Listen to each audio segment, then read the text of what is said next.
O que tu tava fazendo antes da internet? Eu trabalhei 12 anos na TV aberta. Comecei como estagiária no SBT. Olha lá. Eu queria porque queria ser repórter de guerra. De guerra? Eu queria ser correspondente de Por guerra. quê, mano? Sei, eu tinha um fetiche. Queria levar uma bomba na cara. Eu sempre gostei de viver perigosamente. Eu lembro que na faculdade era pra fazer um jornalzinho. E aí eu fiz um jornalzinho pra prostitutas. E aí o professor falou pra mim, Natália, você tem ideias um pouco subversivas. Eu nem sabia o que significava e não tinha Google na época pra eu pesquisar. Mas achei interessante. Porque eu passava todo dia ali na Avenida do Jockey. E eu ficava pensando, cara, essas meninas correm muitos riscos aqui. Então eu preciso levar um conteúdo para elas que as alerte sobre os riscos que elas estão correndo. E, de repente, colocar uns anúncios, já pensando na empreendedora, uns anúncios do motel mais seguro, sex shop e tudo mais. Eu falei, cara, isso aqui vai dar muito dinheiro. E aí o professor falou, não, Natália, isso aqui não vai dar muito certo. E aí eu sempre tive essas ideias meio diferentes. E eu lembro que na época da faculdade... eu fiz uma monografia comparando a cobertura da guerra do Iraque feita entre veículos distintos. E eu, super ingênua, né, vi que a cobertura da Folha e do Estadão eram completamente desproporcionais, assim. Parecia que nem era a mesma guerra que eles estavam cobrindo. Em que sentido? Você acha que... De um lado, passando um pano total, assim, nos Estados Unidos. Agora, eu não me lembro mais quem era quem ali. Claro. Não me lembro mesmo. E do outro, tipo, tinham 2 repórteres, depois eu até comprei o livro deles lá. Fogo em Bagdá. Eu vou lembrar o nome do repórter fotográfico, que até escreveu um livro, tal, depois, sobre a cobertura da guerra. E, tipo, uma coisa que parecia muito mais real e algo assim meio, tipo, parecia que só estavam pegando da Reuters e traduzindo. Entendi. Aí vou eu, toda fanfarrona, né? Ligo na Reuters... Aí, tipo, oi, tudo bem? Meu nome é Natália, estou fazendo aqui uma monografia. Gostaria que você falasse sobre a sua parcialidade na cobertura da guerra do Iraque. Caralho. A pessoa, não tem parcialidade. Não, porque se eu fui na USP, peguei todos os jornais, assim, do ano inteiro. E assim, vi todos os jornais. Fiz todo um levantamento. Falei, não, é completamente diferente, tem uma parcialidade aqui, porque esse jornal falou isso, aquele outro falou isso, e vocês falaram outra coisa. E a pessoa desligou o telefone na minha cara. E eu tirei 7. E aí eu fiquei com essa coisa da reportagem de guerra. E aí no SBT, eu queria muito ser apresentadora. E aí disseram pra mim... Eu pensei que tu fosse ficar puta com jornalismo e, sei lá, vou agora fazer outra parada. Não, eu era muito obcecada, sempre fui. Eu queria ser repórter e apresentadora, eu era só estagiária, meu chefe, tipo, me esculachava o tempo inteiro. Falavam pra mim que eu nunca ia conseguir ser repórter ali. Caralho. Nunca. E às vezes até, tipo, falava, você vai escrever o que o repórter vai falar, tá? Só que você não vai aparecer na câmera, quem vai aparecer é ele. Então, assim, você faz o trabalho dele, ele aparece, mas você não vai aparecer. Isso era claro, assim, aberto. E aí eu falei, não, eu vou ser repórter e apresentadora. Aí fiz curso de locutora noticiarista, eu pedia pra trabalhar, pedia pra ir pra rua, assim, aquelas coisas que ninguém queria fazer de domingo, madrugada. Eu falava, não, manda eu que eu quero ir e tal. E aí apareceu uma grande oportunidade que deram, que era pra eu fazer um quadro de celebridades no Jornal da Manhã. Eu chorei o dia inteiro. Falei, cara, eu mirei no Cabrini e acertei no Nelson Rubens. Nossa. Você chorou de tristeza. De tristeza. Entendi. Tipo, minha carreira já estava começando arruinada. Mas eu falei, bom, Deus, mirei no Cabrini, não deixa de ser uma guerra, né? Celebridades e tal. Eu falei, bom, se é isso que estão me dando... Vai lá. É isso que eu vou pegar. Era um passo. Aparecer na TV, né? É um bom jeito de ver. Né? Enxuguei as lágrimas, falei, beleza, lá, agora eu vou fazer isso. E eu já mirava num salário, eu ganhava 900, mas eu mirava também no salário do Bonner, que na época eram 60 mil reais. Que eu pensava, se o Bonner ganhar 60... Ganha 60 mil reais naquela época? Naquela época, tipo... Não, tô ligado, que ele deve ganhar atrás. agora uns milhões agora. Provavelmente. Talvez nem tanto. Não, então... E eu falava, não, vou ganhar, se o Bonner ganhar isso, vou ganhar também. O que eu preciso fazer para chegar lá? Já criei toda a trajetória, não sei o que, criei o plano, beleza, vamos executar. E aí, fazendo muita renda extra, trabalhava na TV Jockey naquela época, eu não entrevistava cavalos, eu entrevistava pessoas, mas era um bom jeito de ganhar uma renda extra, porque eu ganhava pouco no SBT. A TV SBT. Jockey é sobre cavalos, é isso? É sobre cavalos. É sobre eles competindo ou é sobre eles criação competindo. de cavalos? É, competições. Tem o Jockey Club aqui eu em não São manjo Paulo. muito, isso é coisa de rico, esse negócio de cavalo. É de coisa de ricos e, infelizmente, pessoas um pouco viciadas. Sábado, domingo e segunda.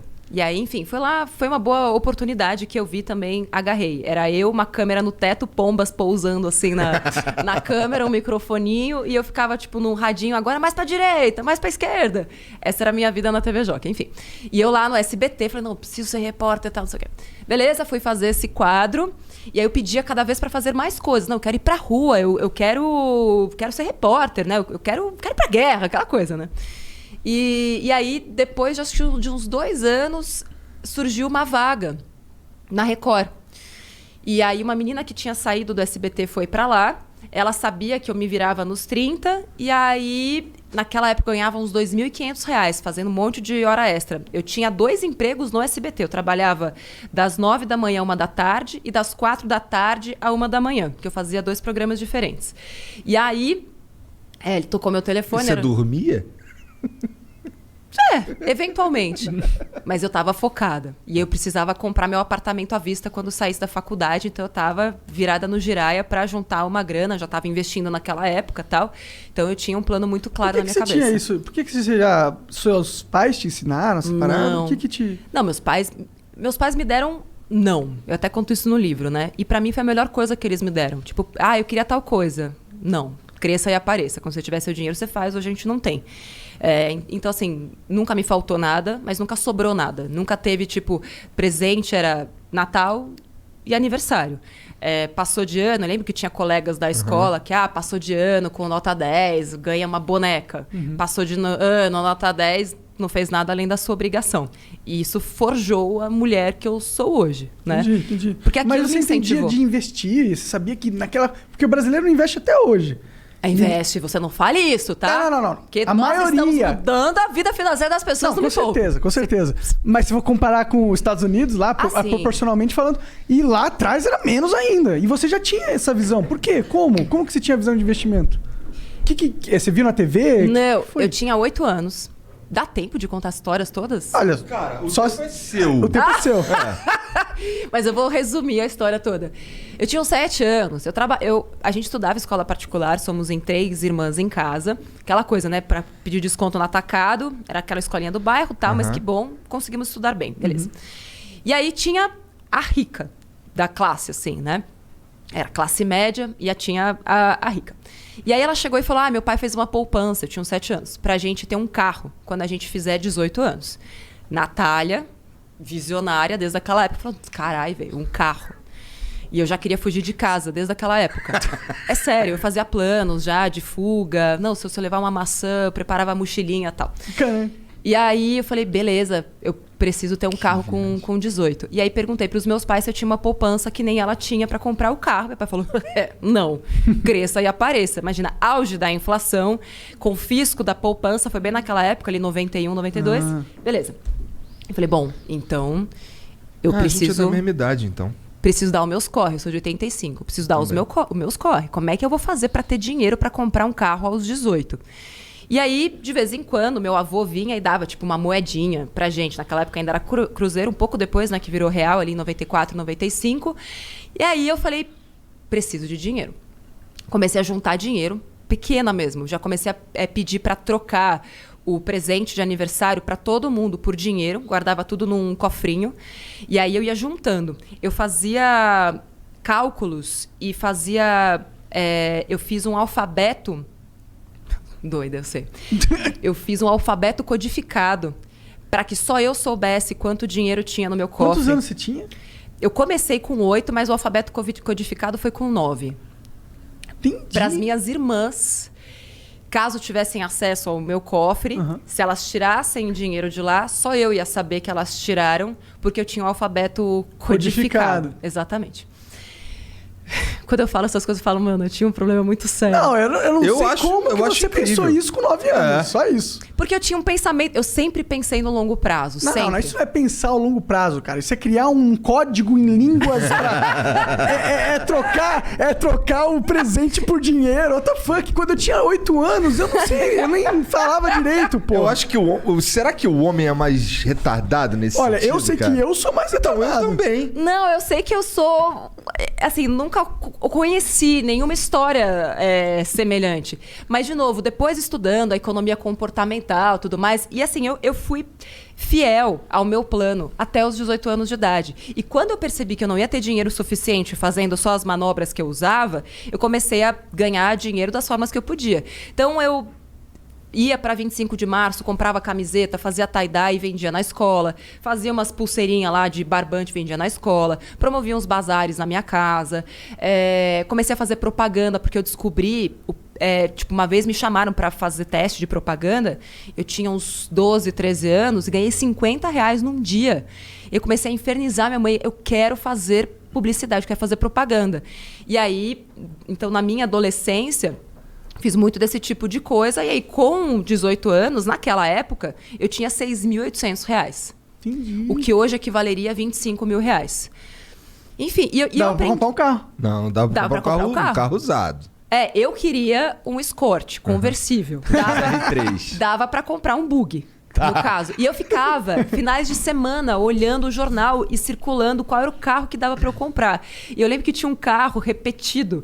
2. Um era um bug... E outro era um Jeep Willys, 88. Nunca vou esquecer. Todo final de semana ele tava lá e falava, tomara que ele esteja aí ainda quando eu fizer 18. Porque era a única coisa que dava pra comprar. Enfim. E o que aconteceu? Não tava... No fim das contas, a minha madrinha tinha feito, sem eu saber, um consórcio. Pra mim. No meu nome. E quando eu fiz 18 anos, ela foi contemplada. E eu nunca soube disso. Na sorte, assim? Na sorte. Vai lá. Pô, aos 18. Eu não sei se ela deu um lance, porque eu odeio consórcio. Então, assim... Não é legal, não incentive consórcio. Minha mãe tá fazendo um consórcio nesse momento. Eu não gosto eu fiz um consórcio pra comprar o primeiro carro e foi uma experiência meio bosta. Não gostei, não. Assim, eu não gosto. Tem vídeo no canal explicando por que eu não gosto de consórcio. Mas, enfim... E aí, a carta era de R$11.900. E aí, deu pra comprar um casinho...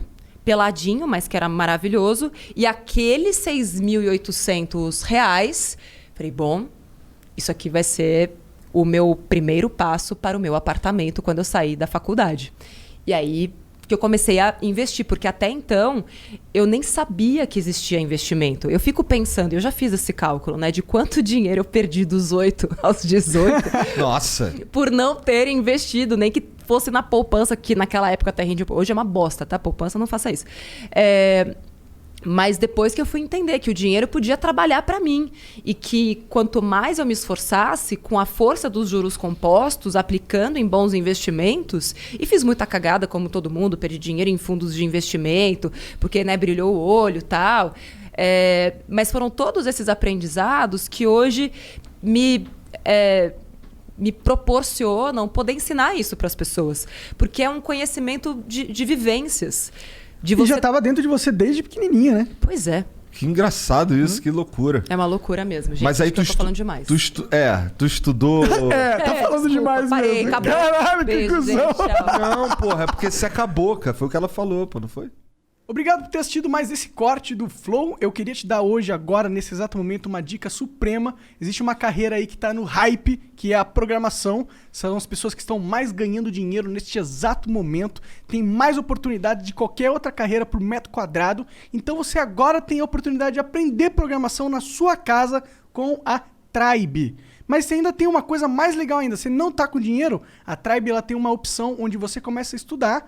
E como lá... as primeiras e as segundas turmas saíram todos com trabalho, a Tribe faz o seguinte, você começa lá sem pagar, e aí quando você conseguir arranjar um emprego, você começa a pagar a mensalidade, ele tem essa opção, eles vão com certeza te profissionalizar, é claro que você tem que aprender, né? Então, entra no link aqui embaixo, que é bitribe.com/flow, participa do processo seletivo dos caras, porque as vagas são limitadas, beleza? Então corre lá, faz isso agora, tá aqui, ó.